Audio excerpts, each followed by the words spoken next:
Ms. Squally, your name, please. My name is what you asked Yes. for? I did.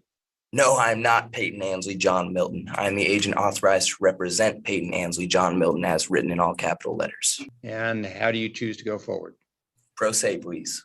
Okay, you even know the right term, okay? And there's no victim in this alleged crime. I might preface this with, I have gone to anti-kidnapping training. I was inhumanely subject to what I would define as torturous actions. All right, guys. Today we've got one of the dumbest sovereign citizens ever in court. He's using the same old script like it's some cheat code, but the judge just laughs at him. And honestly, who can blame the judge? How do you argue with someone who's that confident but that wrong? At some point, you'd think they'd realize the law doesn't care about their made-up rules. It's crazy how many people believe this nonsense.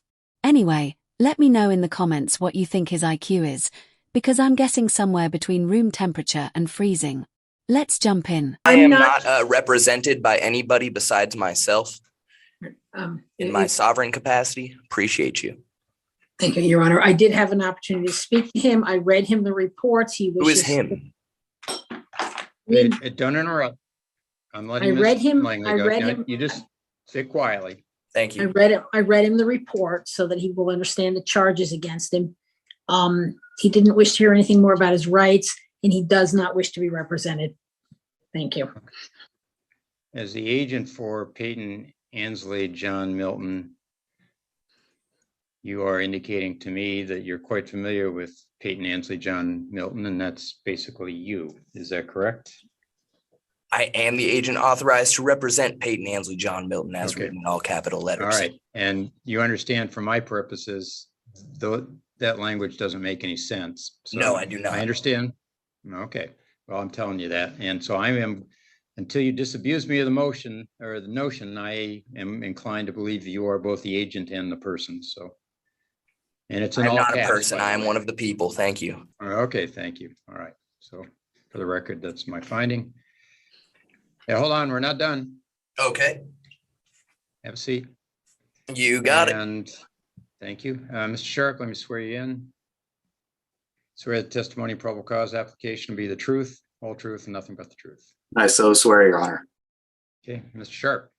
So this information comes from a report of Officer Evers of the Lacey Police Department. She responded to an unwanted person complaint at a 7-Eleven store. Upon arriving, Officer Evers contacted staff who advised her that it was a white male, approximately 5'5", with a beard, wearing green long-sleeved flannel. Staff advised that he was intoxicated and belligerent. At one point, the male stated he would be waiting outside when they got off work, that they asked the male to leave multiple times and he refused. Once they called the police, the male returned to his Toyota 4Runner, that it was parked outside the gas station. Staff stated that they didn't feel safe, wanted the male trespassed. Officer made contact with the male, immediately was able to identify him as Peyton Milton. Officer knows Mr. Milton is a local transient that lives out of his car, has had several social contacts with him. Officer Evers asked Mr. Milton if he was just inside the store. He stated that he was. He stated that he was too drunk. Out of all the things he could have said when getting arrested, this sovereign citizen went with, "I was too drunk to be responsible." Not "I didn't do it," not "you got the wrong guy," but literally admitting to the crime and then trying to dodge it. These people amaze me. They think if they say enough nonsense, the law just doesn't apply to them. Like, how are you drunk at a 7-Eleven committing crimes and then try to use that as an excuse? It makes no sense. Honestly, all sovereign citizens act like they're professional victims. But hey, that's what happens when you buy one of those fake sovereign citizen courses online. Let's get back into it, because it's about to get even crazier. Officer advised Mr. Milton that he'd be trespassed from the 7-Eleven, and he stated, "I understand what you have to do." Mr. Milton offered to manually push his car to a gravel lot about 25 yards from the 7-Eleven so that he wasn't on the property, since he was too intoxicated to drive. Officer agreed and gave Mr. Milton until nightfall to push the car out of the lot. Officer provided Mr. Milton with his phone, and he replied, "Can I go back in and charge it?" The officer advised him that he could not charge his phone at this 7-Eleven and that if he entered the store again, he would be arrested. Officer provided Mr. Milton with a copy of the trespass form. And then at 16:23 hours, Staff called dispatch advising that Mr. Milton was back inside the store. Staff advised that Mr. Milton said he was too drunk to be held accountable, and that he left again once they called dispatch, and this time he again left his cell phone in the store. Officer then contacted Mr. Milton. He again stated that he was too drunk to be held accountable. Officer noted that Mr. Payton was intoxicated but functional and able to understand the officer's instructions. Officer advised Mr. Milton that he was under arrest for trespass, detained him without incident. He was then booked into the county jail. The Nisqually jail. On the charge of criminal trespass first degree, is the city making a motion to revoke the deferral on the assault conviction or Yes, on the Your assault case? Based on the new law violation, yes. Thank you. And let's see, Now, will I get a moment here to articulate anything? I'll let you know. So sit Appreciate tight. it. I'm still working through the process. Thank Of you. course.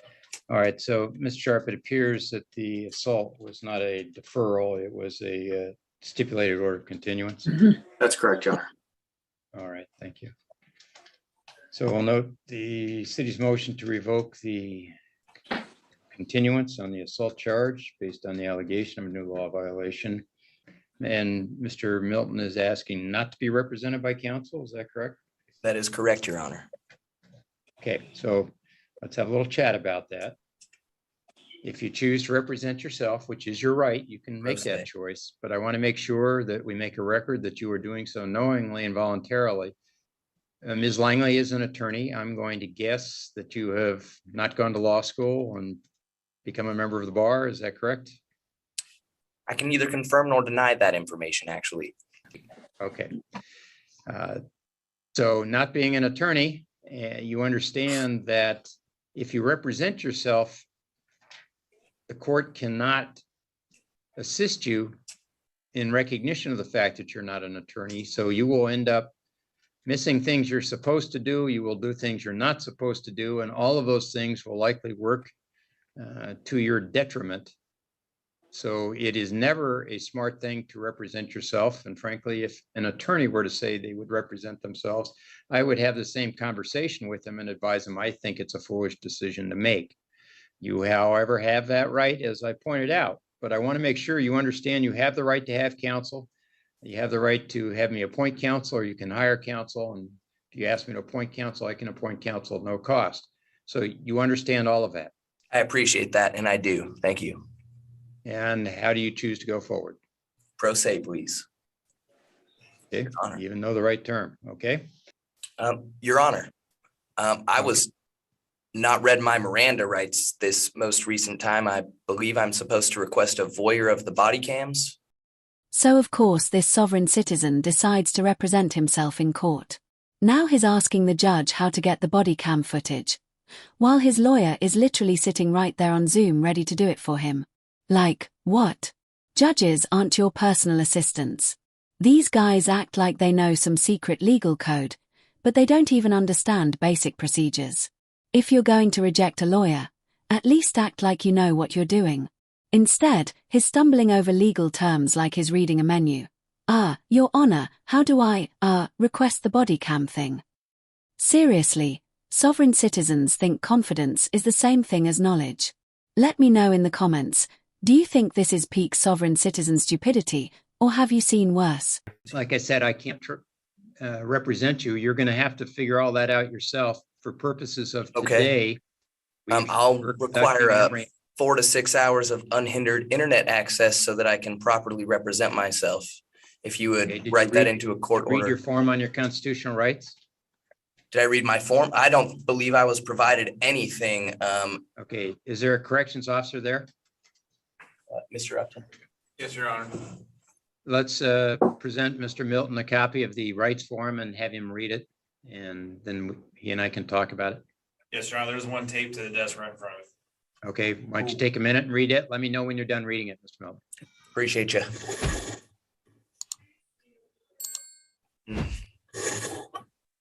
I haven't been Mirandized, so it's hard for me to even start since I can't technically be charged with anything.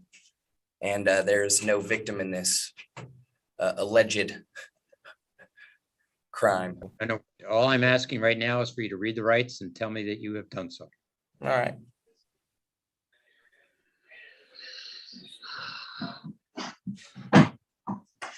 Would you please silence yourself?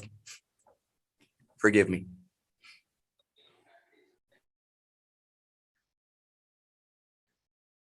And actually, Ms. Langley, if you'll unmute, because I have some questions for you regarding other cases. Have completed the reading, sir.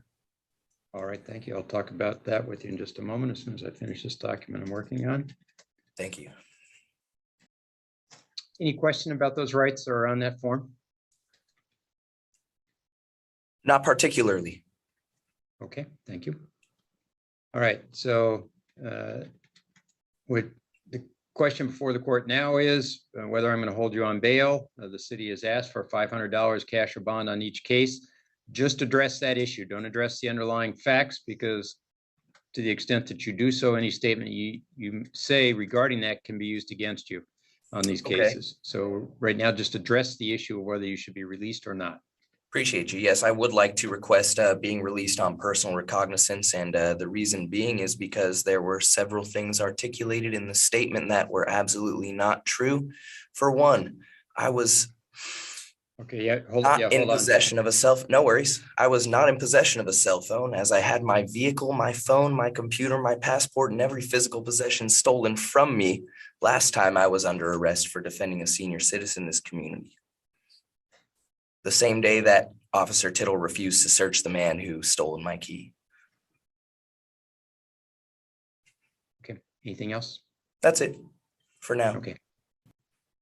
Unless you would allow me to fill in some details that they failed to read me my Miranda rights, and I wasn't taking a statement from in both questioned cases in question.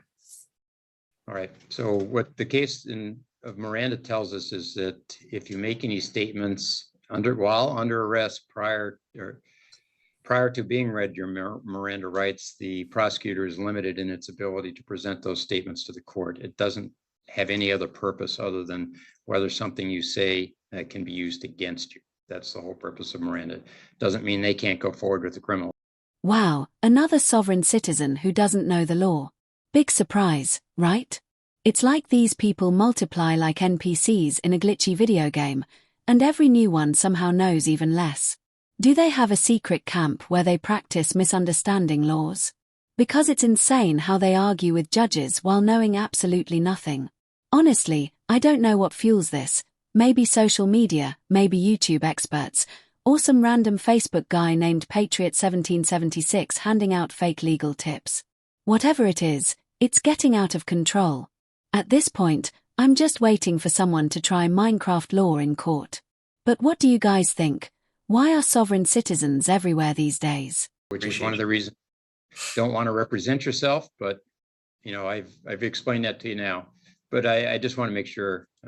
So you still wish to represent yourself? Absolutely. Okay. All right. Seem like a sharp guy, so Appreciate you, Your Honor. seem dedicated to it. Okay.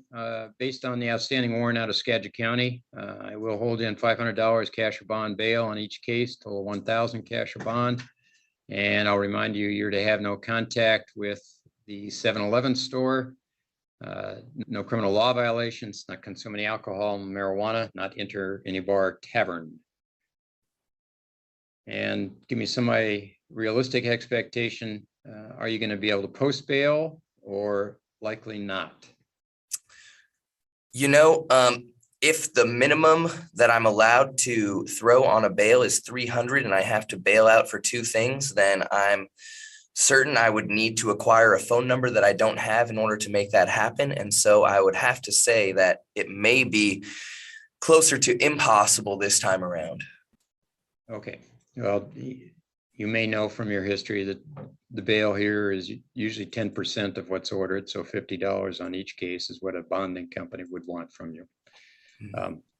So just, I don't Cool. know whether that Well, I have changes anything or $100. not. Isn't that Okay. All right. Thank you. I will set this for 3 weeks from today at 1:30 in the afternoon. So on Monday, the 24th of April, for what we call a pretrial, Mr. Milton. And at the pretrial hearing, you will have received information from the city prior to that as to any offer to settle the case. Just so you know, you don't have to accept it. But they will be contacting you to give you whatever offer they have. And then you'll tell them, the court at that time, whether you wish to accept the offer and enter whatever arrangement is made, or whether you wish to go to trial.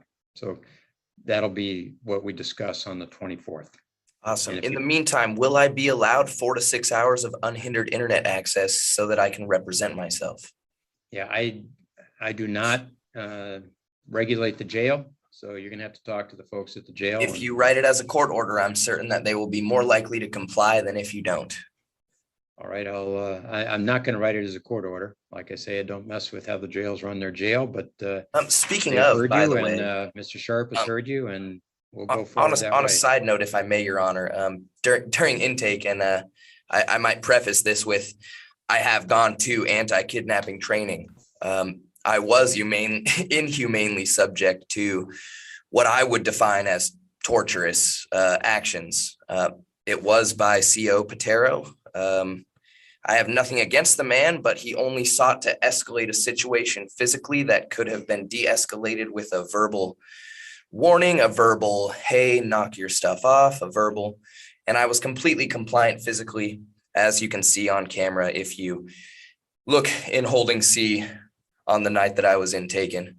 And when I was asked to be picked up and seated, they had refused and told me on their paper that they checked on me every 15 minutes when I was checked on about 3 times the first 2 hours and about twice in the last half an hour. So, all right, we got that. Yep, appreciate it. This case was actually pretty fun to watch because the judge was hilarious. His sarcastic comments had me laughing the whole time. He could barely keep a straight face while this sovereign citizen claimed he was kidnapped when he was arrested. Like, bro, that's not kidnapping, that's just getting arrested for breaking the law. By that logic, a speeding ticket is robbery and taxes are extortion. And honestly, they probably believe that too. These people just twist words however they want, thinking it changes reality. But no, getting arrested after committing a crime is just consequences. You'd think after losing in court over and over, they'd realize they're wrong, but nope, they just keep doubling down. Anyway, I loved this hearing. Let me know in the comments what you thought and how many IQ points you think this guy has.